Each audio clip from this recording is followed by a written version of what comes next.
Your movie theater chains are ditching their face mask requirements. AMC, Regal, and Cinemark all say fully vaccinated customers no longer have to wear a mask inside their theaters.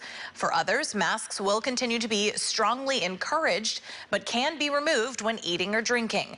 The cinema chains point to the latest CDC guidelines in making those changes, but they say they'll follow any more stringent state or local ordinances. Theaters will continue other COVID-19 health safety measures, including reduced capacity and enhanced cleaning procedures. Employees will still be required to wear their face coverings.